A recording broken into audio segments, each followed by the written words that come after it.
Do you feel the vibes?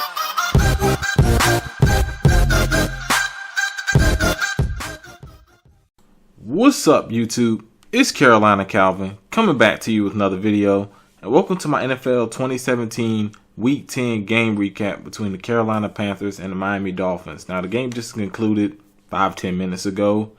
The Carolina Panthers picked up the win 45-21 on complete dominance from their offensive line and their running game. Now, I'm going to get into the numbers really quick. And, of course, I'm going to talk about what went wrong with the Dolphins and, of course, what went right with the Panthers' running game.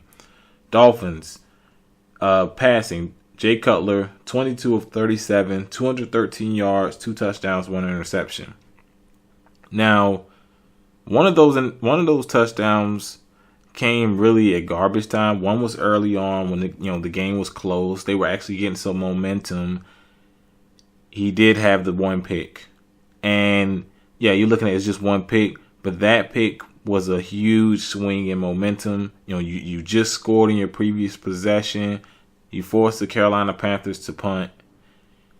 And you throw a pick, which leads to a Panthers touchdown, nearing the end of the half. And the Panthers never looked back going into the half 17-7.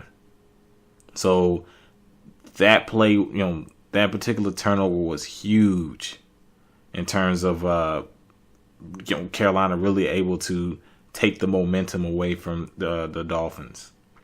Looking at Miami's rushing, Drake, 7 carries, 82 yards and a touchdown. He had a long 66-yard touchdown. It was one of the garbage time touchdowns when they were already down 3 scores. But it really inflated their running game numbers. Williams, 9 carries, 19 yards, and that's about it. Really outside of the big 66-yard touchdown run, which was a nice run, great blocking. It was a 3rd-and-1 play. They didn't really do much more, much else outside of that particular run. They were mostly playing from behind, so they had to put the ball in the air. Miami's receiving. Kenny Stills, 5 receptions, 67 yards. Parker, 6 receptions, 66 yards. Jarvis Landry, 5 receptions, 42 yards, and a touchdown. Williams, 2 receptions, 20. Drake, 2 receptions, 10. And Julius Thomas, 2 receptions for 8 and a touchdown. He had the little pitch on the goal line. I believe that was the first touchdown of the game for the Dolphins. Looking at the Dolphins defense, it was awful. They were okay early on. Nah, they weren't. They were awful. The defensive line of the Dolphins, which is a strength, and Ndamukong Suh, Cameron Wake, great players, but they got dominated in this game. Really couldn't get pressure and couldn't shed blocks in the run game. Getting pushed back. They looked bad in this game. The linebackers were terrible.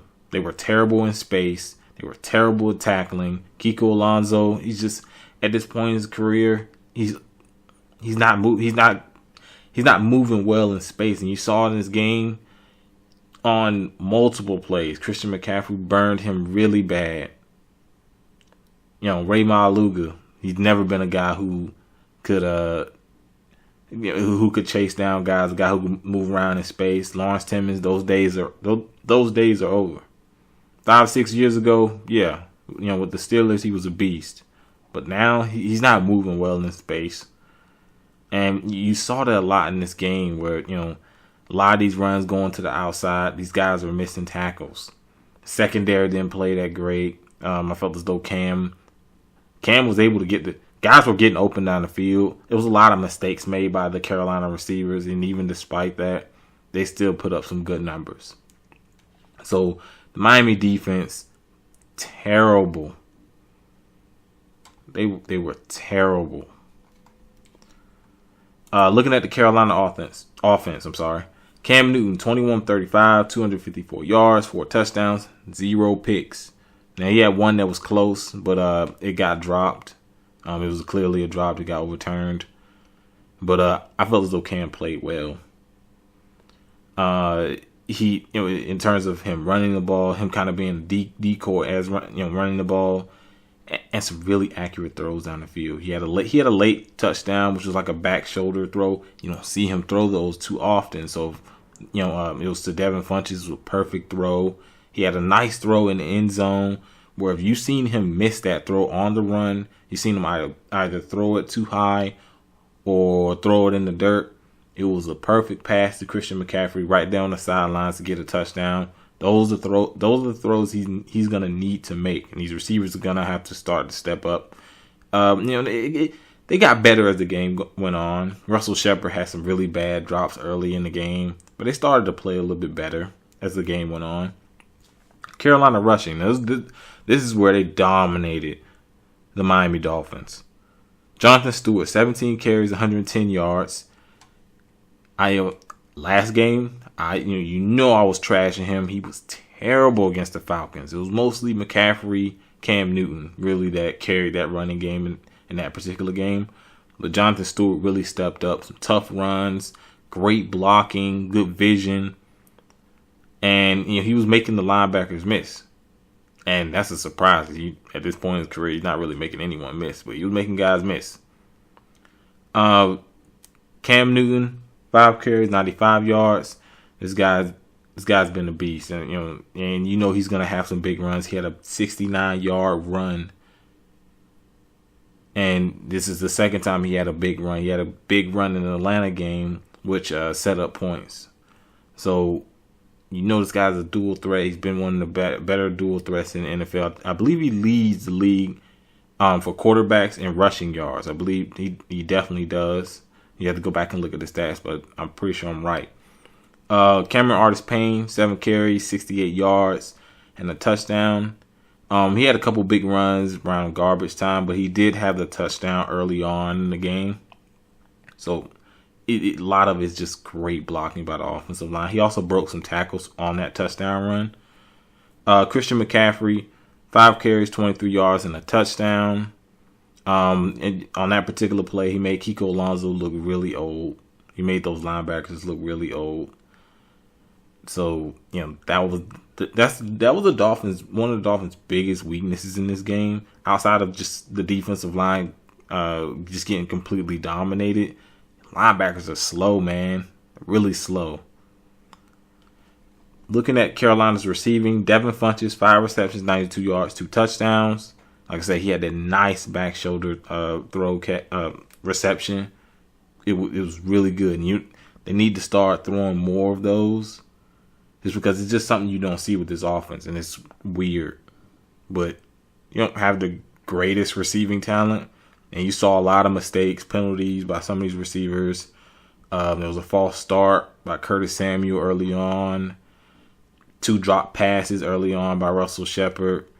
Guys just not being where they need to be. The particular play, Russell Shepard should have fought to the ball. Cam's running out to the right. It was on the play, as a matter of fact, that was almost an interception. Where Russell Shepard steps in front of that, he has a chance at a reception and 1st and goal. But it's just something, you got inexperienced guys, aren't the most talented guys, and I felt as though they had a good game, especially for the talent that they do have. Curtis Samuel, 5 receptions, 45. Hopefully he's okay. He went out on an ankle injury. Russell Shepard, 3 receptions, 40. Ed Dixon, 3 receptions, 33, and a touchdown. Christian McCaffrey, 3 receptions, 27, and a touchdown. He had the touchdown right there on the sidelines. It's really nice catch. Got both knees down. It was an accurate throw. He was right there. Great recognition, and that's what they brought him in for. They brought him in to be the guy who can make guys miss in space. You saw him do that as a runner, but then be able to run routes, great hands, and just the awareness to know where you have to be. And you saw that in this game. Definitely one of his better games. And him as a blocker, that's something that won't go on in the stat sheet. But he was great blocking in this game. And that's a surprise for a guy who coming to the NFL, he was considered undersized, but it was a great game by him all around. Brent Burson, 1 reception for 12, and Kalen Clay 1 reception for 5. Carolina, of course, had no turnovers. Defensively, I felt as though the defensive line played great. They gave up the 66-yard run, but they didn't get any sacks. But I felt as though, just looking at the game, they were able to really, they were able to get some pressure every now and then on Cutler. But for the most part, Carolina's offense really kept the Dolphins off the field. Couldn't get a rhythm. And then you have to, then when you go on the field and have to go up against that defense, they did have the interception, which of course ended up leading to points at the end of the half. But you look at that defense, they're getting better and better every single week. Secondary, I felt as though Kurt Coleman, if I'm talking about one guy who you saw got beat on a lot of plays, Kurt Coleman was the guy. It just didn't look like he knew he was supposed to be out there on the field. So if I'm pointing out anyone that was not particularly that great, it will be Kurt Coleman. Luke Kuechly, this guy's everywhere. He's running around all over the field. Mario Addison's out there making plays. Julius Peppers had a really big hit on Cutler, which, pretty much iced the game. When you get hit like that, your team's already losing. It just hurts that much more. But I feel as though it was a really solid game. But the hat goes to the offense. The offense really dominated time of possession, really dominated in the trenches, and got Cam a clean pocket, and really was able to create running lanes for these running backs. Looking at team stats, time of possession, Carolina 35 minutes, 39 seconds to Miami's 24 minutes, 21 seconds. So you see they really dominate time of possession. Total yards, Carolina had 548 to the Dolphins 313. And I believe that 540 is a record in a game for, a franchise record for the Panthers. So definitely a big day. Third down efficiency, the Dolphins 7 of 12, Carolina 11-14. So both teams were really good on third down. But the Dolphins, a lot of that is pretty much garbage time.